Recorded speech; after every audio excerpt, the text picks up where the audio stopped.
दोस्तों, हर माँ बाप चाहते हैं कि जब उनकी बेटी हायर एजुकेशन के स्टेज पर हो या फिर अब इसकी शादी की स्टेज पर हो, उस वक्त अपने पास कुछ अच्छा सेविंग्स रहे, ऐसा हर माँ बाप चाहते हैं। लेकिन कितने ही फैमिलीज ये नहीं कर पाती हैं। तो दोस्तों, आज हमारा टॉपिक इसी से रिलेटेड है। तो आज हम एक ऐसी गवर्नमेंट की स्कीम के बारे में बात करेंगे जिसमें आप अपनी बेटी के लिए अभी से शुरुआत से ही सेविंग्स शुरू कर सकती हैं। तो दोस्तों, इस स्कीम को लाने का इंटेंशन ये था कि जब आपकी बेटी 21 साल की हो, यानी कि उसकी शादी की उम्र में हो या फिर उसके हायर एजुकेशन के एक्सपेंसेस हो, इस एक्सपेंसेस को माँ बाप आसानी से कवर कर सके, ताकि वो अभी से उनके सेविंग्स पर ध्यान रख सकें और जब वो उस स्टेज पर आए तो उनके पास एक अच्छा खासा अमाउंट हो, ताकि वो उस एक्सपेंसेस को कवर कर सकें। तो दोस्तों, ये स्कीम सुकन्या समृद्धि योजना अगर आप लेते हैं, यानी कि इसमें अपना अकाउंट खोलते हैं अपनी बेटी के लिए, तो इसके दो फायदे होंगे। एक, अगर आप सैलरीड एम्प्लॉय हैं और अगर आप जितना भी इन्वेस्टमेंट इस अकाउंट में करेंगे, वो इन्वेस्टमेंट या जो भी वो सेविंग आपकी रहेगी वो टैक्स से एग्जेम्प्टेड रहेगी, यानी कि उस पर आपको टैक्स नहीं पे करना होगा। और दूसरी बात यह है कि आप अपनी बेटी का फ्यूचर जो है सिक्योर कर पाएंगे फाइनेंशियली, और आपको इसमें आगे जाके बहुत ज्यादा मदद मिल सकती है।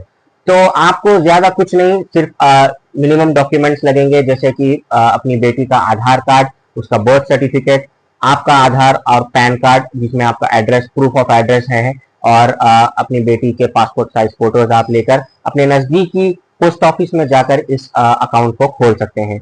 और या तो आप किसी बैंक में भी इसको खोल सकते हैं।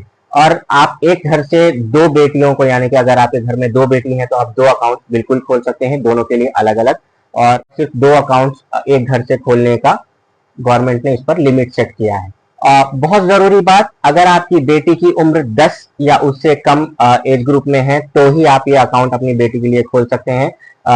तो अगर आपकी बेटी मान लीजिए 2 या 3 साल की है, तो आप अगर अभी उनका अकाउंट खोलेंगे तो जब 21 साल की होगी, जब वो क्लेम मेच्योर होगा, यानी कि जो भी आपका सेविंग्स अकाउंट है अगर वो मेच्योरिटी पीरियड में खत्म होगा, तब आप उसके लिए काफी बड़ा अमाउंट जब तक के लिए सेव कर सकते हैं। और अब जानते हैं कि कितना अमाउंट आप डिपॉजिट कर सकते हैं एवरी मंथ या एवरी ईयर, और इस पर गवर्नमेंट ने क्या लिमिटेशंस रखी हैं। तो मिनिमम अमाउंट आप हर साल 250 रुपए तक उसमें सेव कर सकते हैं, और मैक्सिमम अमाउंट जो आप कर सकते हैं वो है 1.5 लाख का, यानी कि 1,50,000 का। अगर आप मान लीजिए हर महीना 2,000 रुपए या 1,000 रुपए अपनी बेटी का सेविंग्स अकाउंट में डिपॉजिट करते रहेंगे, तो मेच्योरिटी के पीरियड के बाद, यानी कि 21 साल की जब वो हो जाएगी, तब ये अमाउंट आपको बहुत बड़ा रिटर्न के साथ मिलेगा। इसके बारे में हम आगे डिस्कस करेंगे, और आपको मैं एक डेमो भी बता दूंगा कि आप इसको कैसे कैलकुलेट कर सकते हैं। एक और जरूरी बात, क्या ये सेविंग्स अकाउंट सिर्फ 21 साल के बाद मेच्योरिटी होने के बाद ही आप निकाल सकते हैं? जी नहीं, first 5 years from the date of opening account आप पहले 5 साल तक किसी भी सर्कमस्टेंस में इसको विड्रॉ या नहीं कर सकते।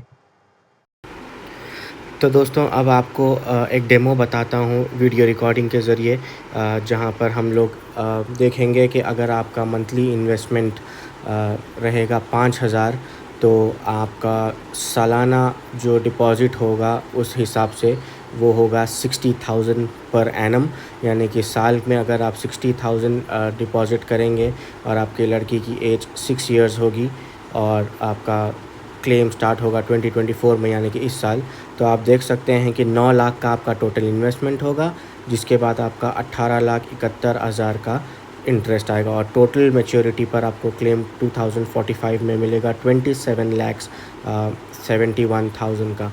तो दोस्तों, ये काफ़ी आसान है, आप भी अपने हिसाब से कैलकुलेटर को यूज़ कर चेक कर सकते हैं कि कितना।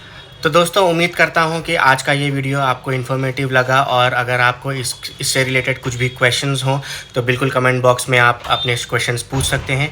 अगर क्वेश्चंस ज़्यादा होंगे तो मैं इसका एक और वीडियो आंसर्स के लिए बना दूंगा, या फिर अगर 1, 2, 3 क्वेश्चंस होंगे तो मैं उसको कमेंट बॉक्स में ही रिप्लाई कर दूंगा। और अभी तक आपने इस वीडियो को अगर लाइक नहीं किया है तो बिल्कुल लाइक कीजिए, और अपने सभी दोस्तों से और रिश्तेदारों से शेयर करिए ताकि इस स्कीम का सब लोग फ़ायदा उठा सकें। और मिलते हैं आपसे अगले वीडियो में, और चैनल को सब्सक्राइब ज़रूर करिएगा।